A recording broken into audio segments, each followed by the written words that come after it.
Ketika ada pilihan pemenang karya arsitektural Istana Negara di calon ibu kota baru diumumkan, saya ilfil. Maaf ya, asli saya hilang feeling, ilfil. Bukan pematung atau perupa yang karyanya luar biasa tersebut yang membuat saya ilfil. Namun lebih karena keilmuan arsitektural ruang, bangunan tata kota yang bablas gak berkarakter itu yang saya lebih melihatnya tidak keren. Mungkin ilmu saya rendah, jauh lebih rendah dari si pemilih yang memenangkan karya perupa legendaris tersebut. Tapi dalam hati saya berkata, toh nanti kalau New Mind menjabat, ibu kota baru nggak akan jadi kenyataan dan pindah ke Penajam tersebut.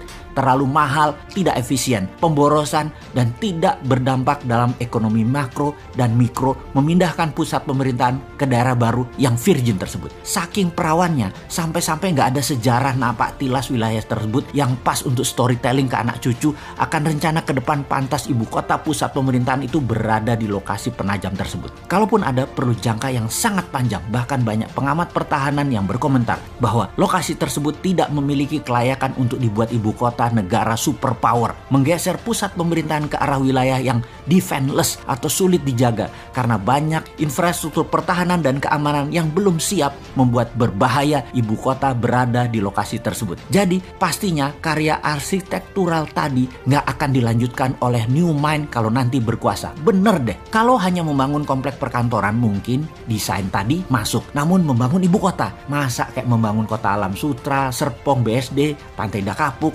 gitu sih modelnya. Membangun pusat pemerintahan itu membangun Wakandanya Black Panther. Sekali lagi, Black Panther ya, bukan Blackpink. Bener deh, kalau New Mind pusat pemerintahan tetap di utara Jakarta, bekas tanah reklamasi. Sekalian buat benteng laut utara Jakarta. 5.000 hektar itu New Wakanda. Full teknologi, full digital, paperless, kontrol satelit, telekomunikasi jalur baru, e-rupiah, digital aset, dan banyak lagi ke depannya yang dunia pemerintahan butuhkan. The real e-government. Masa membangun ibu kota di abad 21 kayak membangun properti perumahan gitu sih? Hanya casing doang.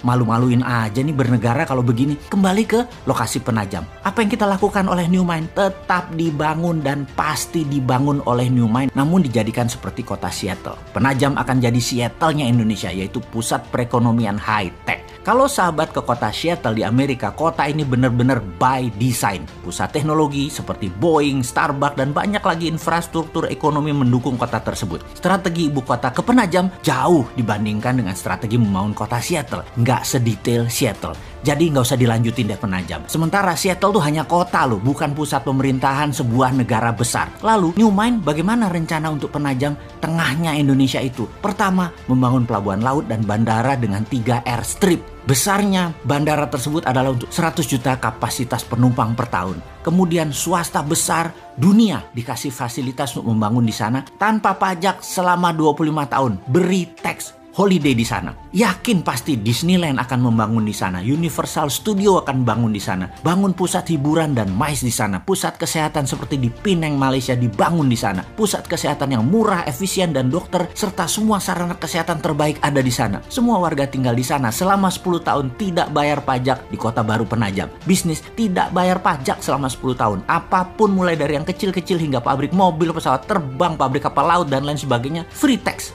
Berlaku e-rupiah di Penajam dan pendanaan lewat SWF e-rupiah printing money di Penajam. 2.000 triliun dibanjiri di Penajam dengan e-rupiah setiap tahunnya selama 15 tahun ke depan. Yakin pasti 2 juta populasi akan pindah dalam 5 tahun ini dan 10 juta populasi akan ada di 25 tahun dari sekarang. Indonesia di tahun 2045, Penajam adalah darlingnya Indonesia. Kemudian pusat pemerintahan di Pulau Reklamasi yang sekaligus membangun Great Giant Wall dam laut untuk menahan banjir Jakarta serta pertahanan laut utara pusat pemerintahan tersebut. Di sana adalah e-government pertama di dunia dan e-rupiah pendanaannya. Aduh, jadi kangen masa depan.